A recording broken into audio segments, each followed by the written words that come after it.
Est-ce que vous avez déjà remarqué que nous vivons dans un monde qui est obsédé par l'apparence? Nous vivons dans un monde où l'aspect extérieur des choses a une grande importance. On accorde beaucoup d'importance à l'aspect extérieur dans le monde dans lequel nous vivons et les réseaux sociaux dictent nos standards. Beauté, silhouette, vêtements, selfies, absolument tout doit être parfait, nickel, selon les conventions du monde dans lequel nous vivons. Tout est organisé dans le monde autour de nous sur l'apparence. Absolument tout. Les publicités ont compris ça. Et regardez les publicités, comment elles fonctionnent, que ce soit à la télé, que ce soit quand vous regardez une vidéo, mais vous écoutez une prédication sur YouTube et puis la prédication, elle s'interrompt, poum, une publicité qui vient apparaître en plein milieu de nulle part, comme ça. Et qu'est-ce qu'ils ont compris, les publicitaires et les médias? Eh bien, de faire miroiter les choses sur les apparences. Alors, la société dans laquelle nous vivons accorde énormément d'importance, les médias, tout est focalisé sur l'aspect extérieur. Il y a très peu de publicités qui mettent de l'accent sur ce qui se passe à l'intérieur. On investit même des fortunes. Regardez le monde des chirurgies, même des chirurgies esthétiques. En fait, on investit des fortunes pour changer l'aspect extérieur. Le commerce des chirurgies plastiques, des cosmétiques, des implants, des filtres. Enfin, bref, et je pourrais allonger la liste. Absolument, ce commerce-là, absolument tout est en mode augmentation. Au fait, je ne sais pas combien de milliards sont dépensés chaque année pour traiter l'aspect extérieur de la personne humaine, un peu pour camoufler peut-être un mal-être et un malaise profond qui se cache à l'intérieur. En fait, la plupart des problèmes ne se trouvent pas à l'extérieur, mais si vous regardez bien, la plupart des problèmes que nous rencontrons dans la vie et que les gens rencontrent dans la vie se trouvent à l'intérieur. Absolument, la plupart des problèmes, absolument tout. Regardez, anxiété, insécurité, insatisfaction, vide intérieur, découragement, dépression, tout ça, c'est à l'intérieur que ça se passe. L'anxiété. Et là aussi, il y a beaucoup de commerce et beaucoup d'argent qui sont dépensés dans des soins. L'insécurité, l'insatisfaction, le mal-être profond, les découragements. En fait, la vérité, c'est quoi? La vérité, c'est qu'on peut changer d'apparence. On peut changer d'apparence. Aujourd'hui, malheureusement, avec les chirurgies, eh bien, celui qui est né homme et qui a décidé qu'il allait devenir une fleur, il peut devenir une fleur s'il le veut, il se fait opérer, on lui... Et en avant, on change d'apparence extérieure. Mes amis, la vérité, c'est qu'on peut changer l'apparence extérieure, sans jamais changer l'intérieur du cœur. Il n'y a personne qui a été capable dans ce monde de changer ce qui se passe à l'intérieur. Et on peut ainsi changer d'apparence, changer de look, changer de coiffure, changer d'apparence, de trait même. Vous dites, mais comment c'est possible, cette personne-là? Je ne la reconnais plus. Elle a sûrement fait un lifting. Et en réalité, eh bien, on peut rester avec un cœur vide et aride, un cœur vide et fragile. 1 Samuel 16, au verset 7, nous dit « L'homme regarde à ceux qui frappent les yeux, mais l'Éternel regarde au cœur. » L'homme regarde à ceux qui frappent les yeux. Et remarquez que ce n'est pas un phénomène moderne, ce que je suis en train de vous dire, puisque la Bible en parle déjà. Ce n'est pas l'aspect extérieur qui préoccupe la société d'aujourd'hui seulement, puisque 1 Samuel 16 au verset 17 nous dit ça. L'homme regarde à ceux qui frappent les yeux, c'est-à-dire à l'aspect extérieur des choses, mais l'Éternel regarde au cœur. Et depuis toujours, eh bien, on est confronté à cette même réalité. Ce n'est pas un phénomène moderne, c'est un phénomène tout simplement humain. C'est parce que nous sommes humains eh bien, que nous sommes impressionnés par ce qui est apparent. L'homme est impressionné par l'extérieur, Dieu s'intéresse à l'intérieur. Dis à ton voisin, Dieu s'intéresse à l'intérieur, à ce qui se passe en toi, à ce qui se passe dans les profondeurs de ton âme. On pourrait dire autrement, on pourrait dire l'homme regarde à l'emballage, Dieu regarde au contenu. Si vous venez me faire un cadeau avec un bel emballage et qu'il n'y a rien dedans, par contre, si vous me faites un beau cadeau, mais vraiment un beau cadeau, emballé comme ça avec du papier journal de la Gazette, je l'accepte, les amis, il n'y a pas de problème. En fait, je vais faire un petit test avec vous pour voir si vraiment il n'y a que moi qui fonctionne comme ça. Pour voir si vous accordez plus d'importance, en réalité, la société dans laquelle nous vivons, La nature humaine, comme je l'ai décrite, et Samuel 16, 17 nous dit que l'homme regarde à ceux qui frappent les yeux, mais l'Éternel regarde au cœur. Ça, c'est l'homme, je vais dire, sans l'Esprit de Dieu. On est impressionné par toutes ces choses, mais à regarder de plus près, vous allez probablement être d'accord avec moi ce matin, eh bien, qu'on accordera beaucoup plus, à l'issue de ce message, vous allez accorder beaucoup plus d'importance à ce qui se passe à l'intérieur qu'à l'extérieur. Petit test, juste rapide. Vous préférez boire dans un verre sale, à l'intérieur ou à l'extérieur? Imaginez que le verre dans lequel on vous sert à boire est sale à l'extérieur. Bon, ce n'est pas encore trop grave. Vous préférez qu'il soit sale où le verre? À l'intérieur ou à l'extérieur? Dites-le, je vais entendre la réponse. Vous préférez qu'il soit sale à l'extérieur, donc vous accordez plus d'importance à l'intérieur. Ou vous préférez une jolie boîte vide où il n'y a rien dedans, mais elle est belle la boîte, elle est vraiment bien empaquetée. Vous savez, comme les faux cadeaux qu'on met au pied du sapin, là, pour faire beau, pour impressionner encore une fois les gens. Ah, quel bel emballage, beau sapin. Et vous préférez quoi? Une boîte vide avec un bel emballage ou une boîte qui est emballée à l'à peu près, contenant un véritable trésor? Vous préférez quoi? Deuxième. Donc, vous accordez plus d'importance à ce qui est à l'intérieur. Vous préférez une maison qui n'est pas bien agencée à l'extérieur, mais qui est super, nickel, propre et bien rangée à l'intérieur? Ou vous préférez un extérieur qui met vraiment de la poudre aux yeux à tout le monde, et à l'intérieur tout déglingué, à l'intérieur où il y a des toiles d'araignée partout qui traversent la maison? Vous préférez quoi? On est tous d'accord que l'important, c'est ce qui se passe à l'intérieur? Voyez? Eh bien, Dieu accorde de l'importance. Et ce matin, Dieu vise l'intérieur de ton cœur pour le bouleverser. Et le thème de mon message, c'est bouleversement intérieur. On va parler de bouleversement ce matin. Et dans la Bible, depuis toujours, Dieu a privilégié ce qui se passe à l'intérieur. Regardez ce que le prophète Ézéchiel dit. Ézéchiel 36, au verset 26. « Je vous donnerai un cœur nouveau et je mettrai en vous un esprit nouveau. » Ça se passe à l'intérieur.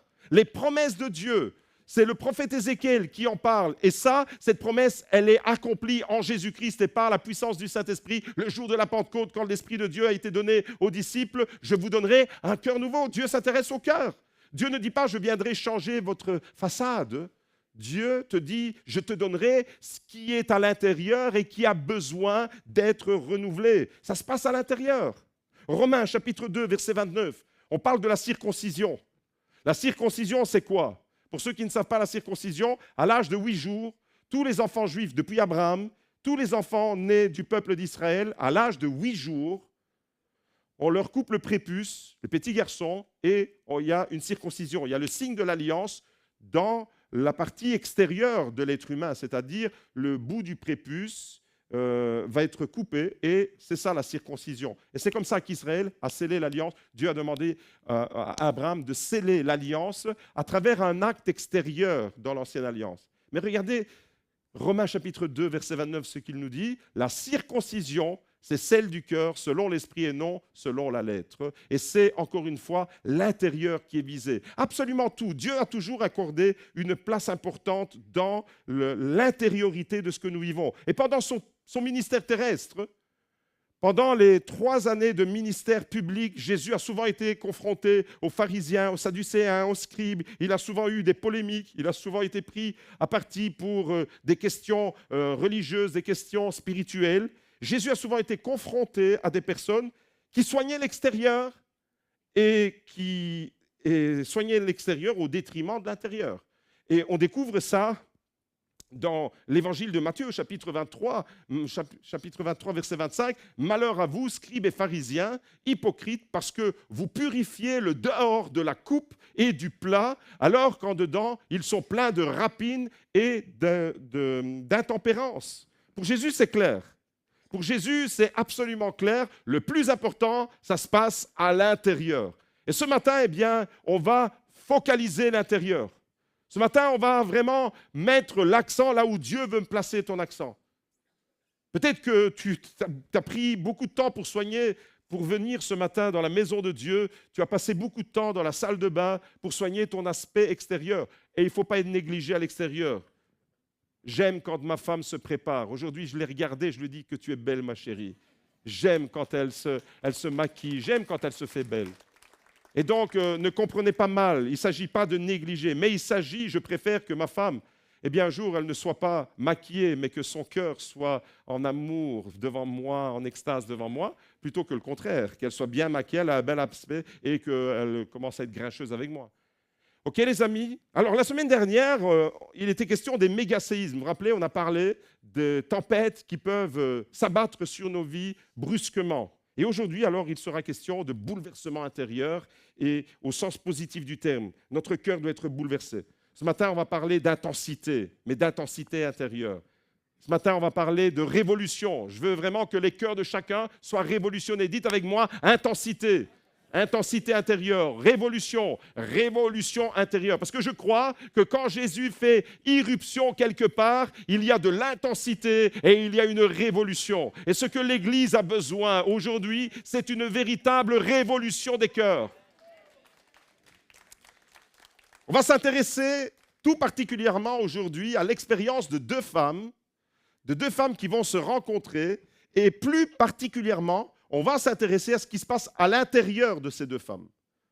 On va parler d'Élisabeth et de Marie. On est dans le contexte de Noël et on va replonger dans un récit juste avant la naissance de Jésus. Pendant que Jésus est dans le ventre de Marie et que Jean-Baptiste, celui qui sera Jean le Baptiste, est dans le ventre d'Élisabeth, à 6 mois d'intervalle.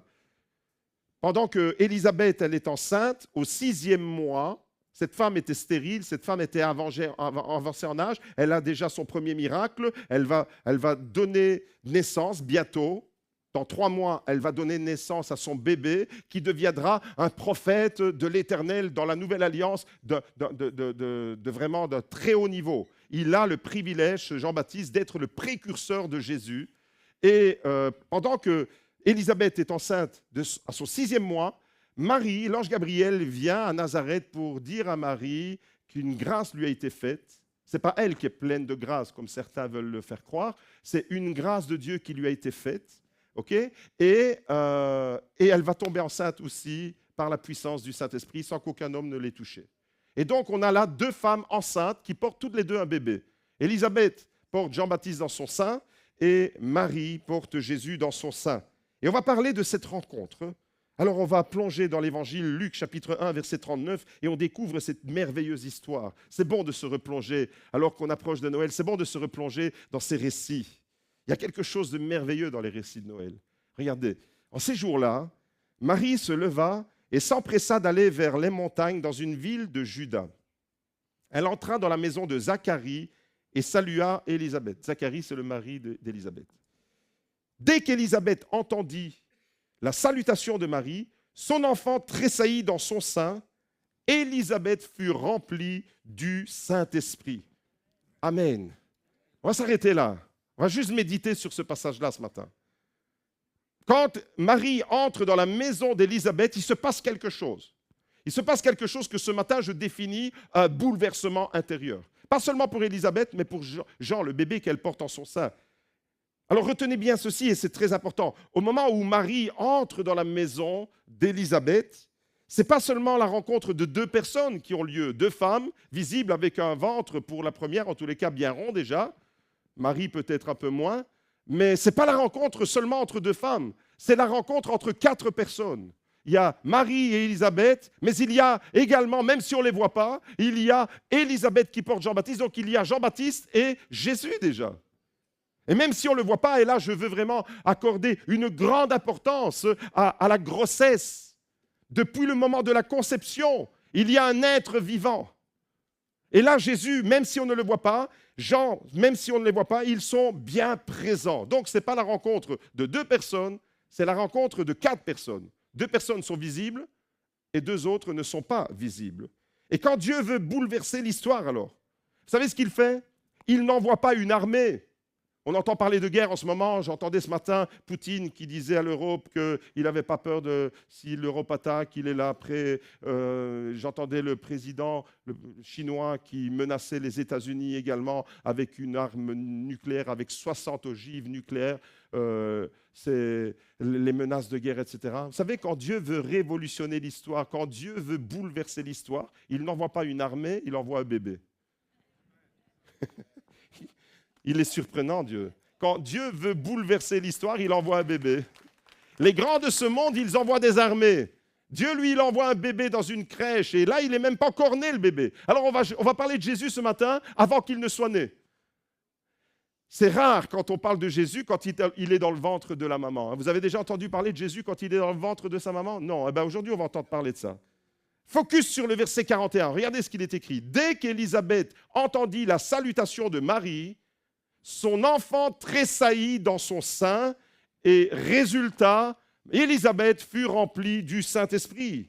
Et ce qui est merveilleux dans cette histoire, dans ce récit-là, juste 3 versets, ce qui est merveilleux, c'est que ce bouleversement intérieur, tressaillir, regardez, il est écrit « son enfant tressaillit ».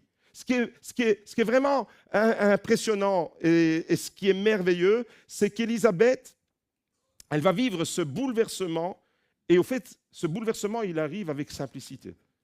Il arrive vraiment de façon naturelle, j'ai envie de dire. Il n'y a rien de plus naturel qu'une cousine qui est enceinte, qui vient d'apprendre qu'elle est enceinte, et en plus de façon miraculeuse, le Saint-Esprit a mis enceinte Marie, eh bien, elle sait que sa cousine Élisabeth, qui n'habite pas dans la même région, Marie était à Nazareth et Élisabeth, elle était en Judée, donc Marie a quand même marché longtemps. Elle se dit, je vais aller visiter ma cousine. Donc on est là dans un cadre familial tout à fait ordinaire, tout à fait banal, dans la banalité de nos vies de tous les jours. Eh bien, le bouleversement d'Élisabeth va se produire dans un aspect de la vie qui est tout à fait ordinaire, dans une simplicité déconcertante, j'ai envie de dire. Des fois, on attend Dieu dans des grandes choses spectaculaires. Et là, Dieu va se manifester et il va accomplir une œuvre extraordinaire dans la simplicité. Au moment où Marie entre dans la maison d'Élisabeth, elle va donner une salutation. Il est écrit, dès qu'Élisabeth entendit la salutation. Alors, qu'est-ce qu'elle a dit, Marie, à ce moment-là? La salutation classique chez les Juifs, quand on arrive quelque part, c'est « Shalom ». Dites avec moi « Shalom ». Ou peut-être « Shalom Aleichem ». S'il y avait plusieurs personnes dans la maison, c'est « Shalom sur vous tous ». Ça correspond à l'arabe « Salam Aleikum ». « Shalom Aleichem ». Vous voyez, c'est très proche, hein? C'est des langues sémitiques qui sont apparentées. Shalom Aleichem. Donc, Marie va simplement saluer comme une juive et comme tous les juifs aujourd'hui encore se saluent quand ils se voient. Et en Israël, tous les jours, les gens, quand ils se voient, c'est Shalom. Alors, dites avec moi Shalom.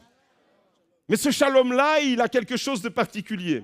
Ce n'est pas simplement le salut. Shalom. Shalom. Manishma. Comment tu vas? Ouais, Kol Beseder. Tout va bien. C'est pas ce shalom-là simplement, c'est un shalom beaucoup plus profond. Et c'est à ce moment-là qu'Élisabeth va vivre une explosion intérieure. Je parle d'explosion parce que le verbe qui est utilisé ici, c'est quelque chose de très fort. Il est dit, son enfant tressaillit dans son sein. Alors comprenez que ce n'est pas simplement un coup de frisson qui nous est décrit. Ce n'est pas simplement une émotion humaine. Vous savez, quand vous avez le ventre qui se noue, Dieu nous a créés de façon à ce que notre corps et notre âme, notre esprit soient en connexion. Ça veut dire ce que vous ressentez, une émotion que vous ressentez, vous pouvez l'exprimer dans votre corps. Si vous êtes gêné, imaginez, quelqu'un vous met vraiment mal à l'aise, votre visage va rougir. En fait, c'est un sentiment intérieur et vous l'exprimez avec votre corps. Ou si vous êtes stressé, angoissé, et vous avez un rendez-vous important, vous allez commencer à voir le ventre qui se noue. C'est votre ventre, c'est votre physique qui correspond à votre sentiment émotionnel du moment. Okay? Et il est fort probable qu'avant un examen, tu vas 10 fois à la toilette. Parce que tu as l'intestin qui gargouille dans tous les sens. Okay? Et bien, ce n'est pas de ça qu'il s'agit. Okay? Ça, ce sera pour un autre message. Ce n'est pas un frisson, ce n'est pas une émotion humaine. Ce qui se passe ici avec le terme tressaillir, qu'on va définir dans quelques instants en grec, c'est Dieu qui touche l'intérieur d'une personne. Il se passe quelque chose de surnaturel. C'est ce qui se passe au plus profond de ton âme quand tu rencontres et quand tu reçois Jésus dans ta maison. Jésus est arrivé dans cette maison. Ah, mais on ne le voit pas. Et au fait, ce qui est intéressant pour nous, c'est qu'aujourd'hui, on ne voit pas Jésus. On ne le voit pas physiquement. De la même manière qu'Élisabeth, elle n'a pas vu Jésus, mais Jésus était quand même dans sa maison. Jésus, le Fils de Dieu, était déjà là. Il était dans cette maison. Et Élisabeth, alors, elle va vivre un bouleversement intérieur Pourquoi? Parce que ce n'est pas simplement une émotion, ce n'est pas simplement une salutation banale de n'importe qui. Vous savez, il y a des rencontres qui font plaisir, puis il y a des rencontres qui vous laissent plus ou moins indifférents dans la vie, et puis il y a des rencontres qui bouleversent votre vie.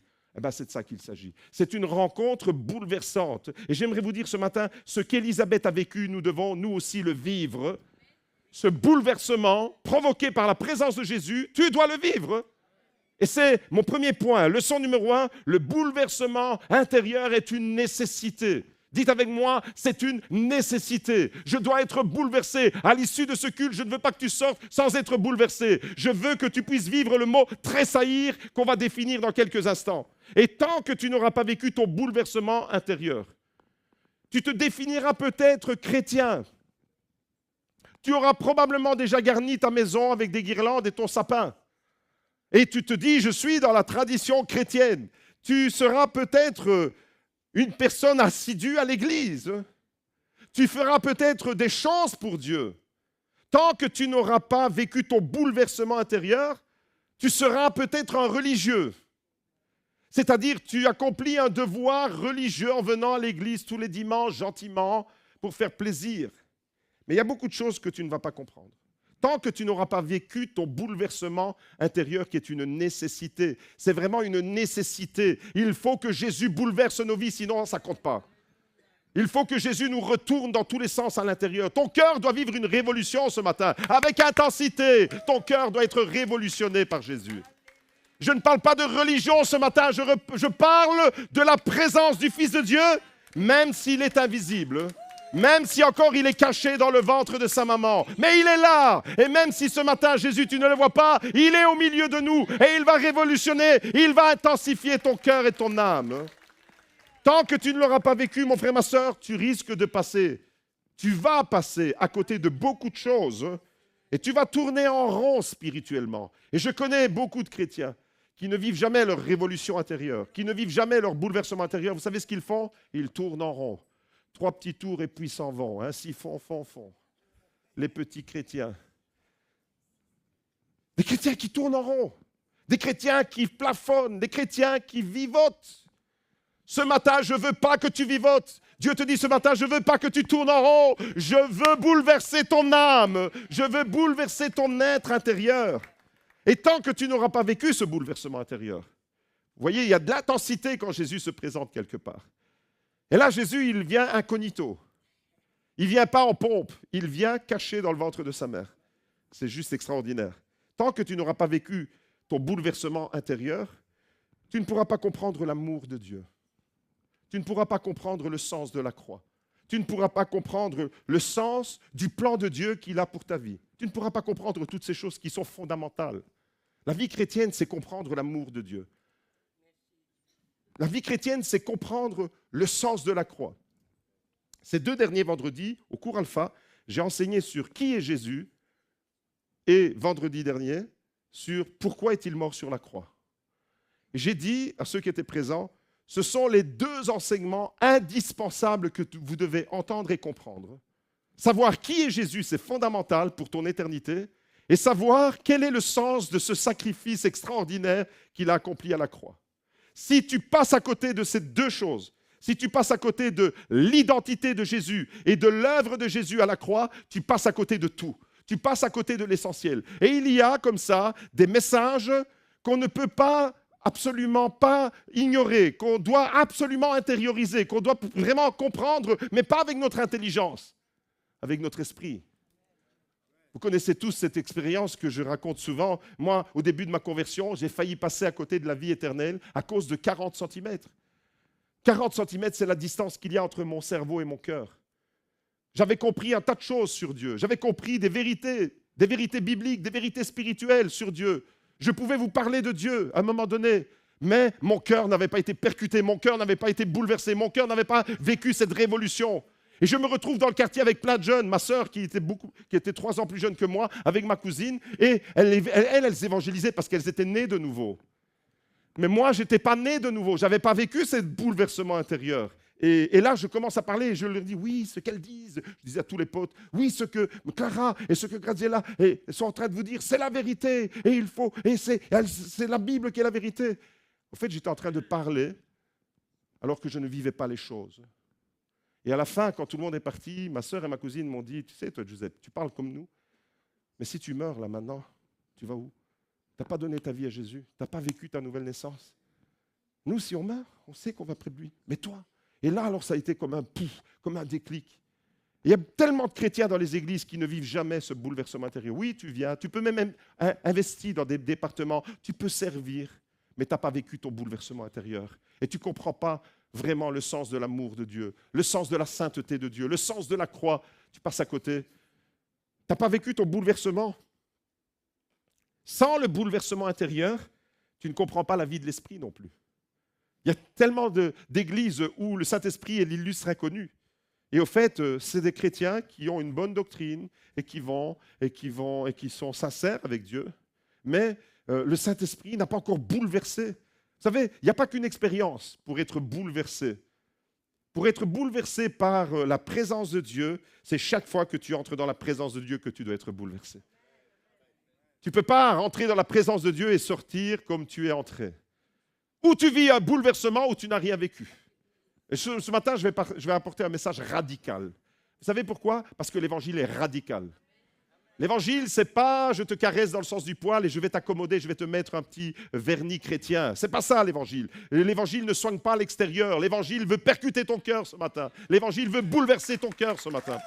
Et l'évangile, c'est Jésus, c'est lui la bonne nouvelle. Il est écrit, l'enfant tressaillit dans le ventre. Au fait, le verbe tressaillir. Pourquoi j'accorde beaucoup d'importance? C'est pourquoi j'appelle bouleversement intérieur ce message à partir de cette expérience que Jean-Baptiste lui-même. Vous imaginez deux bébés qui se rencontrent mais qui ne se voient pas, qui sont bébés dans le ventre. Un, il a 6 mois de gestation, il n'est même pas encore à maturité, et l'autre, il vient d'être conçu. Mais comprenez que Jésus existe avant même qu'il ne vienne dans Marie, parce que Jésus est éternel. Et il va vivre un bouleversement lui-même, pas seulement Élisabeth, mais Jean-Baptiste dans le ventre de sa mère. Avant même qu'il ne soit né, il vit déjà une expérience spirituelle. C'est tellement important, les femmes enceintes, de parler, de bénir vos enfants, de mettre votre enfant déjà dans un contexte de louange, dans la présence de Dieu. C'est tellement important, cet aspect prénatal. Les femmes enceintes, venez à l'église, amenez votre enfant dans votre sein maternel à l'église. Ne vous privez pas de l'église parce que votre enfant est là. Au contraire, mettez votre enfant, avant même qu'il ne soit né, dans les meilleures conditions pour que la présence de Dieu se manifeste. Et c'est exactement ce qui s'est passé dans la maison d'Élisabeth. Jésus était chez Élisabeth et Jean-Baptiste, qui avait 6 mois de gestation dans son ventre, a tressailli de joie, a tressailli d'allégresse. Le verbe tressaillir, c'est en grec le mot skirtao. Skirtao, l'enfant tressaillit dans le ventre d'Élisabeth. Skirtao signifie littéralement sauter, bondir, frémir, tressaillir, vibrer. Est-ce que ce matin au GLC Beaudour, il y a quelqu'un qui veut frémir pour Jésus? Est-ce que ce matin, il y a quelqu'un qui veut tressaillir pour Jésus? Est-ce qu'il y a quelqu'un qui veut vibrer pour Jésus? Skirtao, c'est vibrer. Est-ce que ce matin, dis à ton voisin, tu as intérêt à vibrer pour Jésus? Alléluia. Alors, regardez skirtao, ce mot grec, il est magnifique. Il décrit une expérience qu'un bébé en phase prénatale vit déjà. Une expérience dans le ventre de sa maman. Skirtao, c'est un verbe qui exprime une réaction physique, résultat d'une émotion intense qui est associée à la joie et à l'excitation spirituelle. C'est tout ça, skirtao. Je répète, pour ceux qui n'ont pas bien compris, skirtao exprime une réaction physique. Donc j'imagine qu'il y a eu une révolution dans le ventre d'Élisabeth parce que Jean-Baptiste a réagi, mais physiquement. Elle l'a ressenti. Vous savez, des fois, les femmes enceintes, elles disent « Oula, il m'a donné un coup de pied, là, je l'ai senti. » Ben, c'est quelque chose d'intense qui est le résultat d'une visitation, d'une excitation spirituelle, d'une joie énorme. En fait, c'est l'excitation d'une rencontre pas comme les autres. C'est ça, skirtao. Tu es visité, mais pas par n'importe qui. Vous savez, il y a des visites, des fois, qui vous laissent indifférents. Et puis, il y a des visites, même, vous dites, j'aurais mieux fait de ne pas rencontrer cette personne. Il y a des gens qui vous bénissent par leur présence, et il y a des gens qui vous bénissent par leur absence. Mais là, ce n'est pas une rencontre comme les autres. Skirtao, c'est le résultat d'une rencontre exceptionnelle. J'aimerais te dire, toi qui viens dans ce lieu pour adorer ton Dieu, chaque fois que tu viens faire une rencontre avec un être exceptionnel.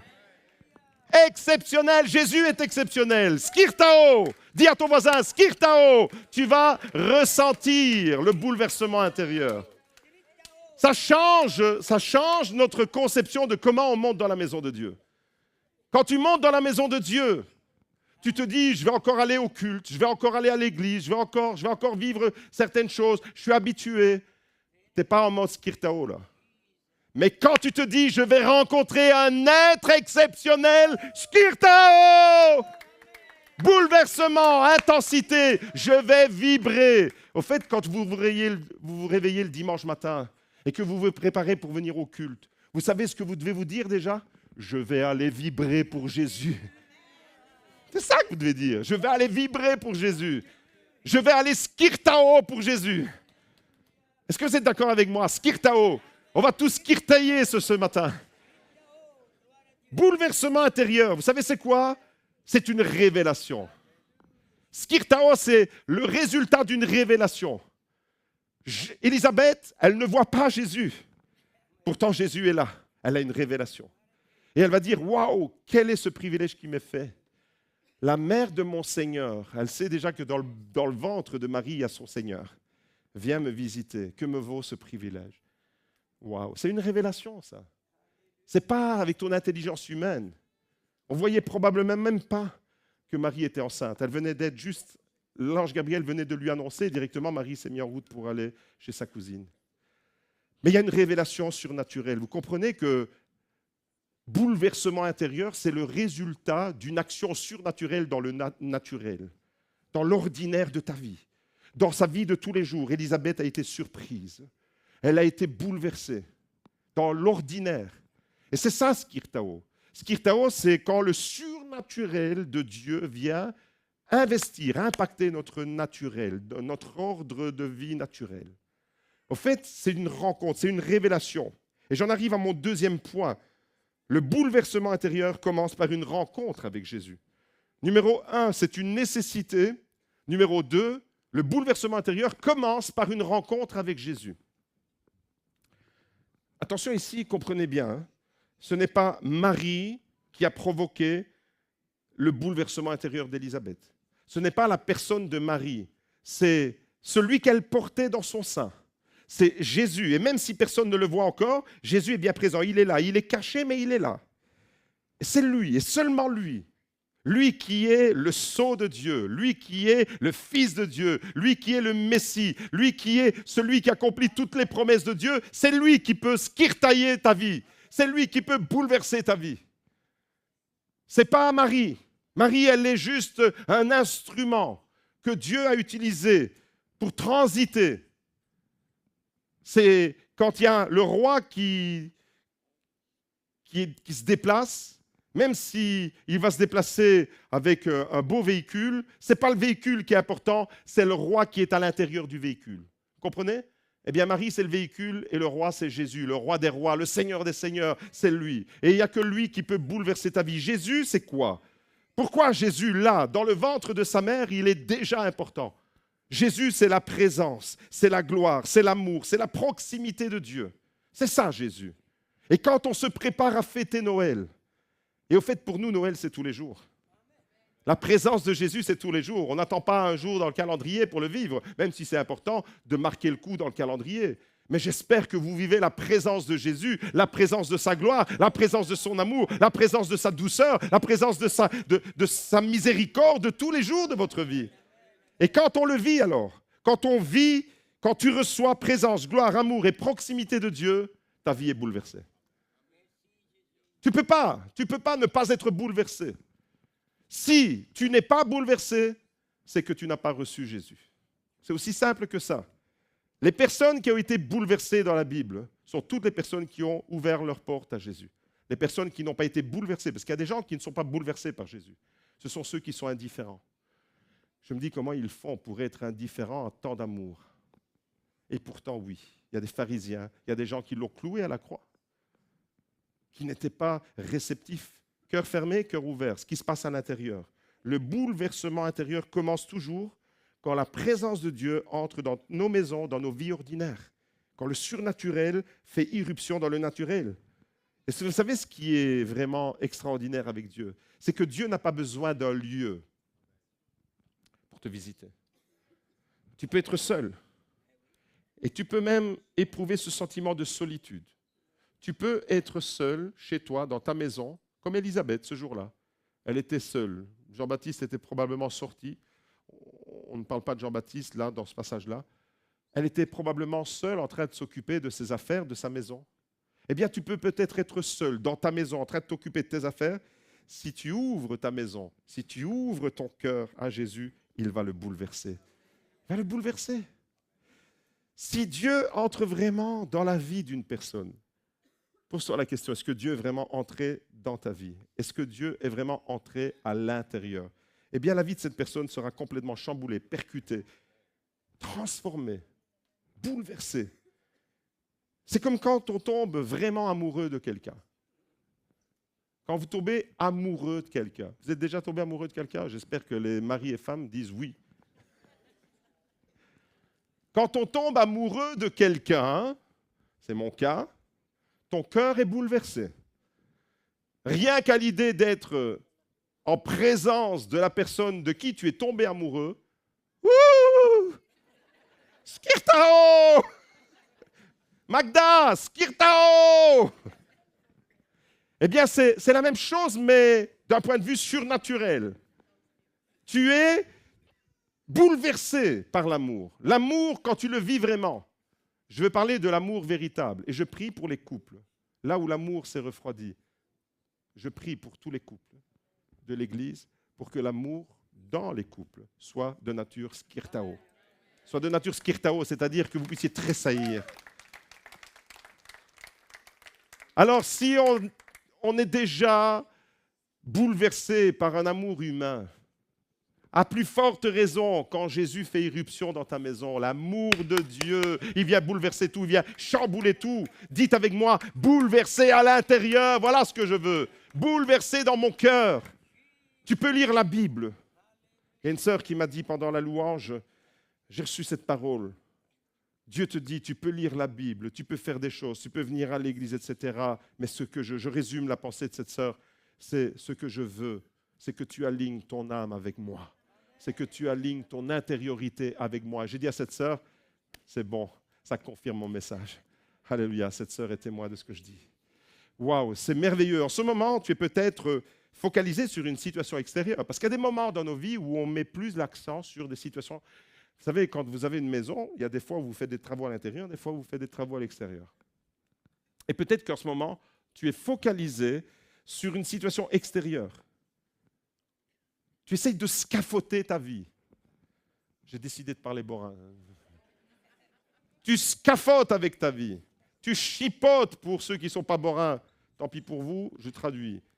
Tu chipotes, tu bricoles avec ta vie. Tu essayes d'agrémenter, d'ajuster, d'embellir un peu ta vie. Mais Dieu te dit ce matin, moi je veux agir à l'intérieur de ton cœur. Je veux que tu arrêtes de scaffoter. Je veux que tu arrêtes de chipoter avec les choses essentielles. Je veux t'amener à l'essentiel. Je veux bouleverser les paramètres de ta vie.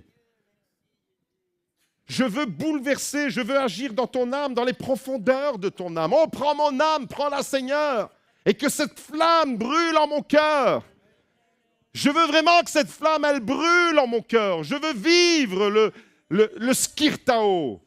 Et ce qui est merveilleux, c'est que tu peux vivre le skirtao à tout moment, en tout lieu, dans ta maison, même si tu es tout seul, comme Élisabeth. Est-ce que ce matin, il y a quelqu'un qui veut être bouleversé par Dieu? Est-ce que ce matin, il y a quelqu'un qui veut vivre ce bouleversement intérieur? Alors j'aimerais te dire ce matin, même si tu ne le vois pas, même si tu ne le sens pas, tu dis peut-être Dieu m'a oublié dans mes problèmes. Peut-être que c'est ce que tu te dis ce matin, Dieu m'a oublié dans mes problèmes. Eh bien, j'aimerais te dire de la part de Dieu, Jésus va provoquer un bouleversement intérieur dans ton cœur. Il ne t'a pas oublié, il veut simplement bouleverser ta vie.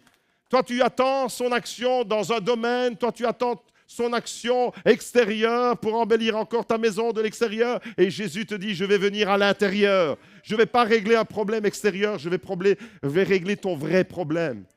Et ton vrai problème ne se trouve pas à l'extérieur. Ton vrai problème, il se trouve à l'intérieur. Et quand Jésus bouleverse, kirtao, quand Jésus bouleverse le cœur d'une personne, tous les paramètres sont chamboulés, tout s'aligne. Tu comprends des choses que tu ne pouvais pas comprendre avant. Tu saisis des choses que tu n'avais pas saisies avant. Tu vis des choses avec l'Esprit de Dieu que tu ne pouvais pas vivre. Tu étais ignorant des choses de l'Esprit. La dimension du Saint-Esprit, tu ignorais complètement. Tu étais peut-être un chrétien, mais quand le Saint-Esprit te tombe dessus, waouh, tu vis des choses. Élisabeth n'a pas vu Jésus, elle ne l'a pas touché, mais elle a senti sa présence. Elle ne pouvait pas le voir, il était dans le ventre de Marie. Elle ne pouvait pas le toucher, il était dans le ventre de Marie. Mais elle a senti la présence. Et vous comprenez que ce matin, nous, on ne peut pas le voir, Jésus, physiquement. On ne peut pas le toucher physiquement, mais on peut sentir sa présence. On peut être au bénéfice et les vrais changements commencent toujours. Quand tu ouvres ta porte, quand tu ouvres ton cœur, quand tu ouvres ton intériorité à la présence de Jésus. Aujourd'hui, tu ne vois pas Jésus, mais son onction est là. Est-ce que tu le crois? Tu ne le vois pas, mais son onction, elle est bien présente. C'est l'onction, c'est la présence spirituelle de Jésus qui a fait la différence ce jour-là dans la maison d'Élisabeth. Ce n'est pas un Jésus qui avait 30 ans déjà et qui accomplissait des miracles dans les rues de Galilée. Et on a tendance à limiter Jésus à simplement ça.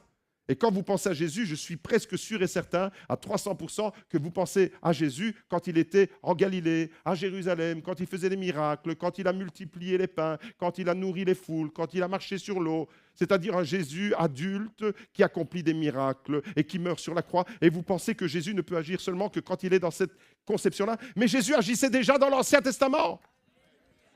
Avant même qu'il ne vienne dans le ventre de Marie, il agissait déjà. Vous savez, chaque fois que vous lisez dans l'Ancien Testament, l'ange de l'Éternel se révèle à quelqu'un. L'ange de l'Éternel dans l'Ancien Testament, c'est Jésus. C'est une façon de nous parler du Fils de Dieu avant son incarnation. L'incarnation, c'est quand il vient dans la chair, il devient homme. Et ça, c'est avec Marie que ça se passe. Donc Jésus n'agit pas seulement quand il a 12 ans, quand il a 30 ans, quand il meurt sur la croix. Jésus agit dans le ventre de sa mère et Jésus agit même avant qu'il ne soit dans le ventre de sa mère. C'est une présence spirituelle.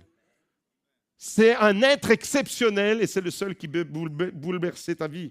Et aujourd'hui, tu ne peux pas le toucher physiquement, mais ça ne l'empêche pas de te visiter. Ce matin, je prie pour que pendant ce message, vous soyez visités, bouleversés.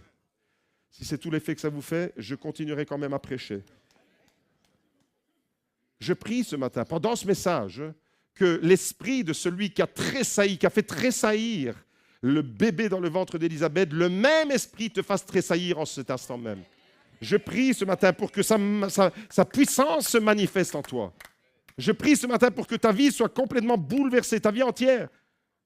Tu ne le vois pas physiquement, mais il peut te guérir intérieurement. Je prie ce matin pour tous ceux qui ont le cœur brisé, il peut te guérir à l'intérieur. Alors arrête de chipoter, arrête de scafoter avec ta vie. Tu n'as pas besoin d'un petit ajustement. Tu n'as pas besoin d'une petite combine à 2 balles. Tu as besoin d'un choc ce matin. Oh, un choc, un électrochoc. Vous savez, des fois, c'est bon. S'il y a quelqu'un qui est en arrêt cardiaque, n'allez pas commencer à le caresser, mon toutou, que tu es beau, oh, que tu es beau. Il est en arrêt cardiaque. Choc. Et des fois, on est tellement mielleux quand il ne faut pas l'être.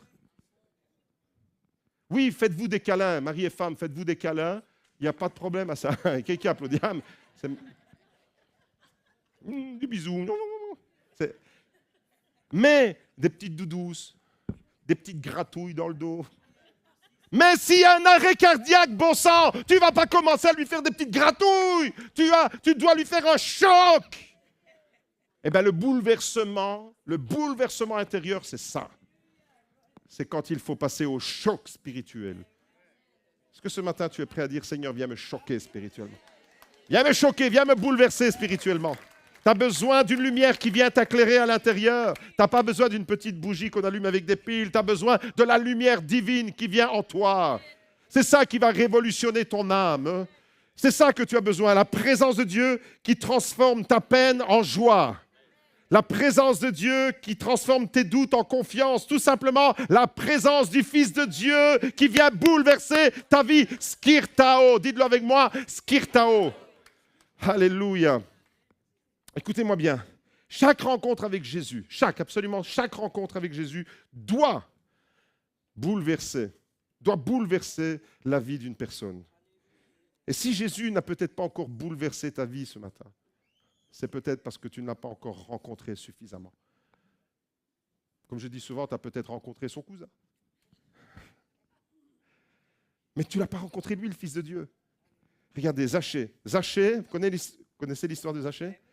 Zachée, il reçoit Jésus dans sa maison. Résultat, bouleversement intérieur. Les paramètres de Zachée sont complètement chamboulés. Ses valeurs vont complètement changer. Saul de Tarse. Saul de Tarse rencontre avec Jésus sur le chemin de Damas. Bouleversement intérieur. Les paramètres de Saul de Tarse vont complètement changer. Le persécuteur qu'il était va devenir un implanteur d'église. L'apôtre des nations, bouleversement intérieur. Et on pourrait allonger la liste comme ça. Toi et moi, si tu l'as vécu, tu peux en témoigner. Au XVIIIe siècle, John Newton a expérimenté l'amour de Dieu. Résultat, bouleversement intérieur. C'était un exploitant d'esclaves noirs. C'était une ordure. Il faut dire les choses comme elles sont. C'était quelqu'un qui faisait commerce avec l'être humain. Et il se mettait de l'argent dans les poches. Et c'était le moment de l'esclavage. Exploitant d'esclaves, mais il va rencontrer Jésus qui va bouleverser sa vie. Et celui qui est un exploitant d'esclaves devient pasteur. Et il est celui qui a écrit, il est l'auteur d'Amazing Grace, ce cantique célèbre qui est certainement un des cantiques les plus célèbres qu'on chante dans toutes les églises du monde entier. Amazing Grace. Cet homme, il a vécu un bouleversement intérieur. Saul de Tarse a vécu un bouleversement intérieur. Zachée a vécu un bouleversement intérieur. Dénominateur commun de tous les trois, Jésus est entré dans leur maison. Jésus, la présence de Jésus est là. Et c'est un mouvement à l'intérieur qui révèle quelque chose de tellement profond. Parce que quand Jésus fait irruption dans ta maison, il y a quelques semaines en arrière, je parlais de la présence de l'arche dans ta maison. Vous vous rappelez ? La maison d'Obed-Édom était bénie parce que la présence de l'arche, c'est la présence de Jésus. C'est lui qui est la gloire de Dieu. Et au fait, quand la gloire de Dieu vient dans ta maison, quand la gloire de Dieu vient dans ton cœur, il bouleverse ta vie, il change tes paramètres. Zachée, c'était un voleur. Il va restituer, même plus que ce qu'il devrait restituer. Saul de Tarse, c'était une crapule. Il arrêtait les chrétiens, il les mettait en prison, il partait pour leur faire du mal.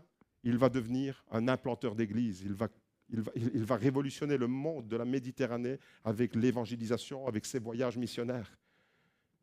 John Newton, il va révolutionner la louange dans toutes les églises. Aujourd'hui encore, des siècles plus tard, on chante Amazing Grace. Changement de paramètres. Est-ce que tu es prêt à changer de paramètres? Si tu veux un bouleversement intérieur en gardant tes paramètres actuels, laisse tomber. Laisse tomber, tu perds ton temps. Jésus veut changer tes paramètres. Skirtao, changement de paramètres. Résultat d'une visitation surnaturelle, dans ton naturel, changement de paramètres. C'est juste énorme. Jean, qui était dans le ventre d'Élisabeth, est encore lui aussi invisible. Il est encore en formation. En fait, je vois l'image de Jean, un peu comme nous, qui sommes en formation, qui ne sommes pas arrivés à l'âge accompli. Il n'est pas encore né, le gars. Il a juste 6 mois de gestation dans le ventre d'Élisabeth. Il n'a encore rien accompli. Il n'est pas né. Il n'a rien accompli. Mais la présence de Dieu agit déjà sur lui. La présence de Jésus, qui est juste là, à côté de lui, dans la maison, agit déjà sur lui. Vous comprenez? C'est quoi cette image de Jean qui n'est pas encore né, mais qui peut déjà être au bénéfice de l'action de Jésus? J'aimerais te dire que ce qui n'est pas encore visible dans ta vie, ce qui n'est pas visible et ce qui n'est pas encore né dans ta vie. Il y a en toi, et je suis convaincu que cette parole est pour chacun d'entre nous, il y a en toi des appels, des dons, des rêves, des guérisons qui sont dans le ventre, qui sont encore dans le ventre. C'est-à-dire, il y a un appel sur ta vie, mais il est encore dans le ventre. Il y a des dons que tu as reçus, mais tu ne les as pas encore mis en œuvre. Ils sont dans le ventre. Ils doivent naître, ils doivent éclore. Il y a des guérisons, mais qui ne sont pas encore accomplies, mais elles doivent se manifester. Il y a peut-être des rêves. Est-ce que vous avez des rêves? Il y a plein de gens qui vivent avec des rêves, mais ça reste à l'état de rêve. C'est là. Il y a en toi des appels, des dons, des rêves, des guérisons, des choses qui sont encore à l'état inconscient peut-être. C'est là en toi. Comme Jean qui est dans le ventre d'Élisabeth, il n'est pas encore développé, il est pas encore né, il n'a encore rien accompli, mais la présence de Jésus agit déjà sur lui, vous comprenez? C'est spirituel ce que je suis en train de faire ici. Eh bien, il y a des choses qui sont encore inconscientes, immatures et embryonnaires chez toi. Mais quand Jésus te visite, tout se met en mouvement. Quand tu reçois la visitation de Jésus, même ce qui n'est pas né, tout va s'éveiller. Comme la nature qui se remet à vivre, la visitation de Dieu va réveiller absolument tout ce que Dieu avait semé en toi. Si tu as reçu un rêve de la part de Dieu, il est peut-être endormi ce rêve. Il est peut-être comme dans le ventre, tu ne le vois pas encore, l'accomplissement du rêve. Mais quand tu reçois la visitation de Jésus, il va ressusciter un rêve que tu avais oublié. Il y a un don qu'il t'a donné, que tu n'as jamais pratiqué. Il va ressusciter ce don et tu vas pouvoir le pratiquer. Et c'est comme ça alors que l'enfant Jean-Baptiste va tressaillir à la présence de Jésus et quand il naîtra, il deviendra un prophète, un grand prophète devant l'Éternel. Il a le privilège d'être le précurseur de Jésus. Il va prêcher dans le désert. Mon frère, ma sœur, la visitation de Dieu va réveiller absolument tout ce qui dort en toi. Et j'en arrive à ma troisième leçon ce matin, le bouleversement intérieur. Skirtao, c'est un déclencheur de destinée. C'est un déclencheur de destinée. Vous vous rappelez de la première leçon? Numéro 1, c'est une nécessité. Numéro 2, le bouleversement intérieur commence par une rencontre avec Jésus. Numéro 3, le bouleversement intérieur, c'est un déclencheur de destinée. Ça veut dire que quand Dieu te visite, ce n'est pas pour te laisser à l'état où tu es. Si tu fréquentes l'Église depuis des semaines, des mois, voire des années, et qu'il n'y a rien qui bouge, il n'y a rien qui se met en place dans ta vie, pose-toi la question. Est-ce que j'ai vécu Skirtao? Est-ce que j'ai été bouleversé par Jésus? Parce que quand Jésus vient bouleverser ta vie, ça se met en place. Il va ressusciter un vieux rêve, il va réactiver quelque chose qui était enfoui en toi, qui n'est pas encore né, qui n'était pas visible. Bouleversement intérieur, c'est déclencheur de destinée. Peut-être que pour le moment, tu tournes en rond. Peut-être qu'en ce moment, tu t'inquiètes, tu doutes, tu repousses à demain. Mais le bouleversement intérieur est un déclencheur de destinée. C'est-à-dire que tu vas pouvoir entrer pleinement dans ton appel. À partir de quand tu peux entrer dans ton appel? Quand tu as vécu Skirtao. Tant que tu n'as pas vu ce bouleversement intérieur, tu vis les choses pour toi-même. Tu vis les choses avec tes paramètres à toi. Skirtao, peut-être quelque chose qui dort en ce moment, mais la visitation de Dieu va provoquer ce bouleversement intérieur pour te réveiller. Comme ce qui se passe dans les déserts. Je suis fasciné par la nature parce que des fois, la nature, elle nous parle de choses spirituelles. Dans la plupart des déserts du monde, vous savez, les déserts, c'est connu pour être des zones arides, des zones où il pleut rarement. Il n'y a pas beaucoup de végétation. Et au fait, dans chaque désert du monde entier, on assiste à des phénomènes incroyables. Il y a des bulbes, c'est-à-dire des graines de fleurs qui restent là en dormance pendant plusieurs années. Des semences de fleurs, des bulbes qui restent en dormance, en latence. Un peu comme si on avait gelé le potentiel de la bulbe. On avait paralysé. Et peut-être qu'il y a une bulbe en toi qui est paralysée, c'est-à-dire que tu ne sais pas te développer à ton plein potentiel. Tu ne sais pas entrer dans ta destinée parce que tu es bloqué. Mais dans le désert, il y a plein de bulbes comme ça, et il suffit d'une visitation. Il suffit d'une visitation, d'une vague de pluie qui descend sur ce désert, et le désert va connaître un véritable bouleversement lui aussi. Et je veux proclamer sur quelqu'un qui traverse un désert ce matin. Tu traverses un désert, tu te sens seul, tu es dans la solitude, spirituellement, tu es dans la déception. Spirituellement, il y a quelque chose qui bloque quelque part. Il y a une bulbe quelque part, mais qui ne se développe pas. Je veux proclamer la visitation de Jésus dans ton désert, et ton désert va refleurir. Et le désert de l'Atacama au Chili, c'est un des déserts les plus redoutables de la planète. C'est un des déserts les plus arides. Il pleut rarement, mais quand je dis rarement, c'est rarement. Il peut y avoir plusieurs années sans pluie. Et le désert, il est comme ça.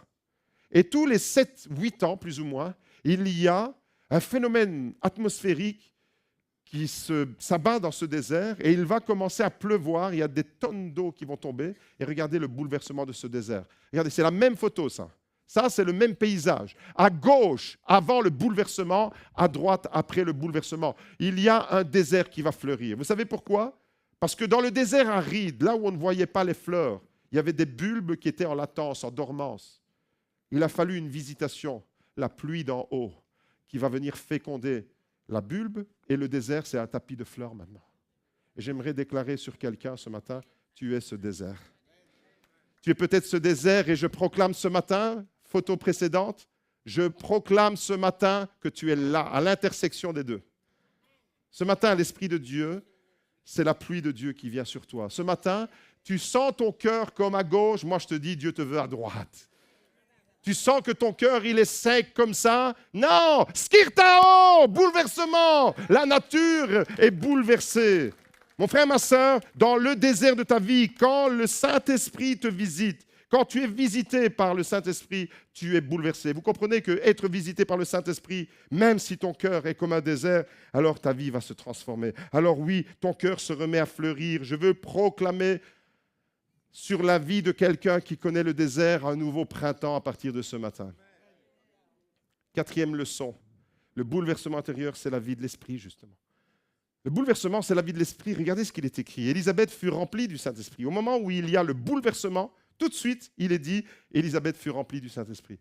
Au fait, le bouleversement intérieur, c'est la nouvelle naissance. Quand tu vis la nouvelle naissance, c'est ça le bouleversement intérieur. Quand tu es baptisé du Saint-Esprit, bouleversement intérieur. Quand tu vis l'effusion du Saint-Esprit, bouleversement intérieur. Quand tu vis une nouvelle onction, une nouvelle vague, une nouvelle rencontre avec Jésus, peut-être la 100e, la 1000e, la 10 000e expérience que tu vis avec lui, bouleversement intérieur. Skirtao n'est pas limité à une seule rencontre. Skirtao, c'est chaque fois que tu es visité par l'Esprit de Dieu. Et chaque fois que Jésus est dans ta maison, je parle de ta maison intérieure, tu es rempli du Saint-Esprit. Pour être rempli du Saint-Esprit, tu dois faire de la place à Jésus dans ton cœur. Si Marie était restée dehors et qu'Élisabeth avait dit « Non, cousine, je n'ai pas le temps pour toi aujourd'hui. Je suis en train de faire le ménage, là, et retourne d'où tu viens. » Eh bien, elle aurait fermé la porte non seulement à Marie, mais elle aurait fermé la porte à Jésus. Elle n'aurait pas vécu son skirtao. Vous comprenez, les amis? C'est le bouleversement intérieur qui va t'amener dans la vie de l'esprit. Il y a beaucoup de chrétiens qui bloquent avec ça. Il y a beaucoup de chrétiens qui ne connaissent pas la vie de l'esprit. En fait, on vit la vie chrétienne cérébralement. On vit la vie chrétienne avec notre intelligence. On vit la vie chrétienne avec nos compréhensions. Tu as besoin d'une révélation spirituelle. Tu as besoin de comprendre quelque chose que tu ne pourrais pas comprendre avec ton intelligence, avec ta raison. L'esprit va t'amener à comprendre, à vivre des expériences, des choses avec Dieu qui vont littéralement te bouleverser. C'est une révélation. C'est une révolution. Vous comprenez que le Saint-Esprit va agir en toi comme il a agi. Dites avec moi, Élisabeth fut remplie du Saint-Esprit. Maintenant, au lieu d'Élisabeth, mets-y ton prénom. Moi, je veux le déclarer ce matin. Vous êtes timides, les amis. Vous n'êtes pas dans le skirtao, là. Tressaillez de joie, bondir, frémir. Alléluia, c'est ça, skirtao. Skirtao, c'est pas je suis affalé dans ma chaise à l'église. Skirtao, c'est je vibre pour Jésus. Et quand il y a Jésus dans mon cœur, je suis rempli du Saint-Esprit comme Élisabeth. Quand j'ouvre la porte de ma maison à Jésus, je ne peux pas rester en dormance, comme les bulbes dans le désert. Quand je reçois l'eau du Saint-Esprit, le désert se remet à fleurir. Tu ne peux pas sortir de ce lieu comme un désert aride. Tu vas sortir de ce lieu avec une plateforme visitée, remodelée. Et ce qui est merveilleux, c'est que quand il te visite à l'intérieur, il change même ton aspect extérieur. Un beau visage, c'est extérieur. C'est le résultat d'une action intérieure. Comprenez? Quand vous vivez un désert, là, vous savez où on peut le voir? Là. Le désert qui est là se traduit là. Il suffit de changer le désert en tapis de fleurs. Là, les paillettes de fleurs, elles vont apparaître dans vos yeux. Sur votre visage. Vous voyez le visage de quelqu'un qui est visité par l'esprit, parce qu'il vit quelque chose d'intérieur. Le plus important, c'est à l'intérieur, mais ça s'exprime à l'extérieur. C'est juste extraordinaire quand vous comprenez tous ces principes du royaume de Dieu. Je suis en train de vous parler là des principes spirituels fondamentaux. Vous ne devez pas passer à côté de ça. Une place pour Jésus, bouleversée par Jésus, et toute votre vie va changer. Et on veut vivre ces temps de Noël dans cet esprit-là. Élisabeth comprend à ce moment-là, elle comprend des choses qu'elle ne pouvait pas comprendre auparavant. En fait, c'est une révélation. Et quand tu vis cette visitation, quand tu vis la présence de Jésus et le remplissage du Saint-Esprit, eh bien, tu sais que ta vie ne sera plus jamais la même. Ta vie ne sera plus jamais la même.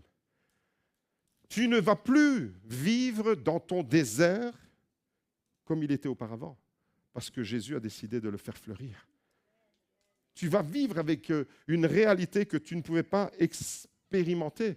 Mais maintenant, oui, c'est possible, parce que Jésus est entré dans ta vie, parce que Jésus est entré dans ta maison. Et Élisabeth a fait entrer Jésus. Élisabeth comprend alors, quand elle est en présence de Marie, sa cousine, elle voit une silhouette d'une femme, d'une jeune dame. C'est sa cousine, elle la connaît bien, mais elle reconnaît qu'il y a une visitation spéciale. Elle discerne la saison. Il y a un moment donné où tu vas discerner la saison. Elle comprend là. Elle commence à comprendre, à discerner la saison. Elle comprend ce que Dieu est en train de réaliser. Quand tu vis le bouleversement, tu comprends que tu peux devenir un partenaire dans le plan de Dieu. Tu ne pouvais pas le comprendre auparavant. Tu ne comprenais pas la saison dans laquelle tu étais. Mais là, maintenant, parce que tu as l'Esprit de Dieu qui est en toi, tu peux comprendre. Au fait, quand Élisabeth, elle se retrouve devant Marie, c'est plus sa cousine simplement. Elle porte le bébé et elle reconnaît qui est le bébé. Et elle l'appelle mon Seigneur.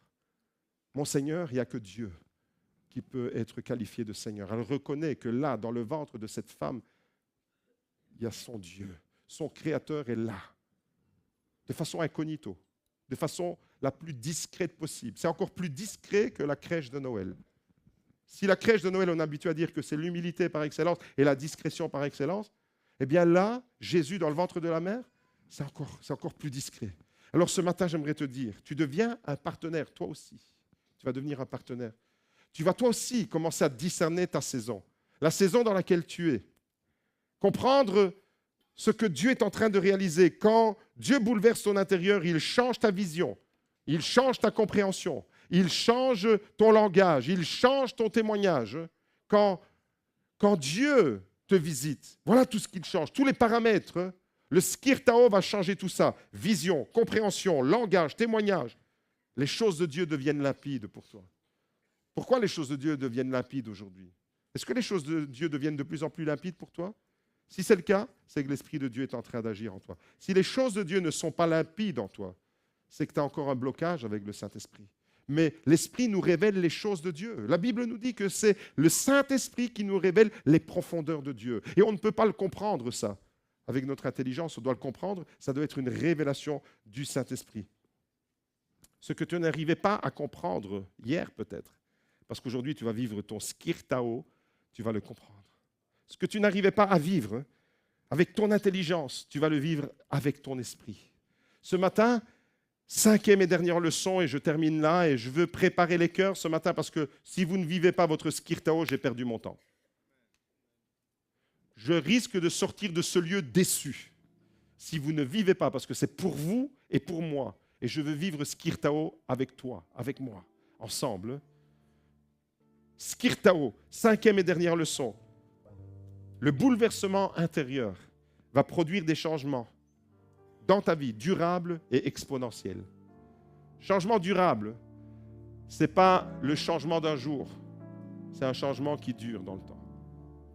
Exponentiel, ça veut dire que c'est en croissance, toujours plus de changements. Élisabeth a été bouleversée de l'intérieur. Son bébé a tressailli de joie et d'allégresse. Conséquence, elle bénit sa cousine et elle va commencer à prophétiser. Elle prépare le terrain. Elle est remplie du Saint-Esprit, on l'a vu, mais elle va préparer le terrain. Elle va impacter parce qu'elle reçoit Jésus dans sa maison. Elle va préparer le terrain au ministère de son enfant. C'est ça, Skirtao. C'est tu t'inscris dans quelque chose de durable et d'exponentiel. Changement durable et exponentiel dans ta vie, dans ma vie, ça veut dire quoi? C'est tout le contraire des feux de paille. On est tellement habitué à voir dans les églises les feux de paille. Les feux de paille de ceux qui sont baptisés et qui vous promettent monts et merveilles. Et 15 jours après leur baptême, ils ont disparu de la circulation. Ce n'est pas Skirtao. Ils ont juste connu une petite émotion. Mais ils n'ont pas été bouleversés par la présence de Jésus. Ce matin, si tu es là, je souhaite de tout mon cœur que tu vives ton Skirtao. Changement durable exponentiel, c'est quelque chose qui dure dans le temps, qui se développe toujours plus. Une vie qui tient la cadence sur le long terme. Tu tiens bon, c'est durable, c'est exponentiel, c'est résistant. Ton expérience, parce que tu as été bouleversé à l'intérieur, tu sais que tu ne feras plus jamais marche arrière. Tu sais que tu ne retourneras plus dans ton ancienne vie. Tu sais d'où il t'a sorti. Tu sais d'où il t'a tiré. Tu es dans la présence de la gloire de Dieu. Les amis, vous croyez que la vie d'Élisabeth, elle s'est poursuivie comme auparavant? Non, elle a été bouleversée, cette femme. Et je veux ce matin que ce soit toi et moi, qu'on soit bouleversés. Parce que l'esprit, c'est le même esprit qui est au milieu de nous. La présence de Jésus, on ne la voit pas, mais il est là. On ne peut pas le toucher physiquement, mais il peut nous visiter ce matin. Et si dans ton cœur, tu veux le vivre alors, vivre cette visitation, vivre à la hauteur de ton bouleversement, je t'invite à te mobiliser, à vivre ton skirtao, mais vibre vraiment pour Jésus ce matin. Vibre, c'est-à-dire vis ce tressaillement de joie, pour être réveillé, pas simplement pour t'émouvoir. Le message de ce matin n'était pas destiné à émouvoir quelqu'un. Le message de ce matin était destiné à réveiller quelqu'un. Le message de ce matin, cœur bouleversé, skirtao, pas seulement pour te toucher et puis s'en aller, mais pour transformer durablement ta vie. Voilà ce que je veux voir. Une église transformée, ça dure dans le temps. Ça impacte les générations. Pas seulement pour te remplir un moment et puis dès que tu sors, t'es vide, mais pour te féconder comme le désert. Alors, skirtao, est-ce que tu veux le vivre ce matin? Bouleversement intérieur, une visitation intérieure, un réveil intérieur, une transformation de ton âme. Est-ce que tu veux le vivre ce matin? Et ceux qui sont debout, merci à vous de déjà le faire sans même que j'ai eu le temps de vous dire. Si tu veux le faire, fais-le. Ce matin, vis ton skirtao. Mets-toi debout, donne ta vie à Jésus, rapproche-toi de Jésus. Il est présent au milieu de nous ce matin, comme il était présent de façon discrète dans la maison d'Élisabeth. Ce matin, il est là présent. Et on veut lui dire, prends mon âme, prends-la Seigneur. Quand ton âme est visitée par la présence de Jésus, mon frère, ma sœur, tout est chamboulé. Est-ce que tu le crois? Est-ce que tu le crois vraiment? Est-ce que ce matin, tu veux être chamboulé? Est-ce que ce matin, tu veux être bouleversé? Est-ce que ce matin, tu veux être skirtaoué? Je l'invente, le mot, il n'existe pas. Mais vous avez compris. C'est tout à fait le contraire de scaphoter. Ça, c'est du beau. Hein? Est-ce que ce matin, tu veux vivre skirtao? À tous ceux qui veulent vivre skirtao, bouleversement intérieur, prendre conscience de la gloire qui te visite, prendre conscience de la présence de celui qui t'a visité, alors donne ton cœur ce matin. Alléluia. Seigneur, nous voulons t'offrir notre cœur, notre âme, notre être tout entier ce matin. Au nom de Jésus, Seigneur, tu bénis ton Église et nous voulons te dire merci. Merci pour ta visitation dans nos lieux ordinaires. Merci Seigneur pour ta visitation dans nos maisons. Merci Seigneur pour ta visitation dans nos vies de tous les jours, dans nos maisons pendant que nous vaquons à nos occupations. Comme Élisabeth, tu l'as visité dans ce lieu. Et ce matin Seigneur, tu viens nous visiter dans nos chemins de banalité, dans nos chemins d'ordre tout à fait banal et naturel. Ce matin, Père, dans le nom de Jésus, je réclame une visitation sur ton Église. Je réclame, Seigneur, ta gloire sur ton Église. Je réclame, Seigneur, ton onction sur ton Église. Je déclare ce matin, dans ta maison, la puissance de celui qui peut bouleverser nos cœurs et nos vies. Merci Seigneur, parce que c'est une nécessité et je veux le vivre. Si tu crois que skirtao, si tu crois que le bouleversement intérieur est une nécessité, lève la main et dis-lui Seigneur, je veux à nouveau commencer, recommencer, poursuivre avec toi Jésus. Visite-moi ce matin. J'ai besoin de toi, j'ai besoin de ton esprit, j'ai besoin de ta présence, j'ai besoin de ta gloire. Viens me bousculer, viens changer mes paramètres, viens remettre Seigneur un cœur en effervescence ce matin. Viens réactiver ce qui dort en moi. Je veux m'adresser à tous ceux qui ont un rêve, qui somnole, qui dort, qui est enfoui quelque part. Ce matin, dans le nom de Jésus, je veux déclarer que ton rêve va être ressuscité parce que la pluie va féconder ton désert, parce que ton désert ne sera plus un désert, mais ton désert va fleurir, parce que Jésus, parce que l'Esprit de Jésus t'a fécondé, l'Esprit de Jésus t'a visité. Et ce matin, je le déclare sur chacun des déserts de nos cœurs et de nos vies,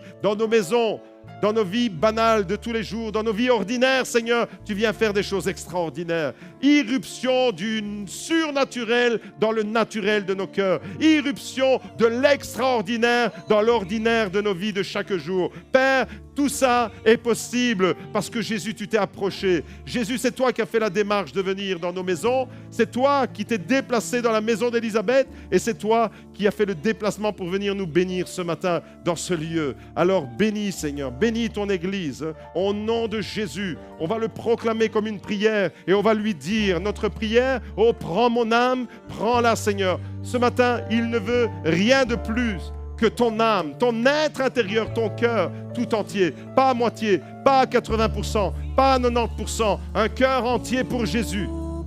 Alléluia. Merci Seigneur. Chantons-le comme une prière, la consécration de nos cœurs.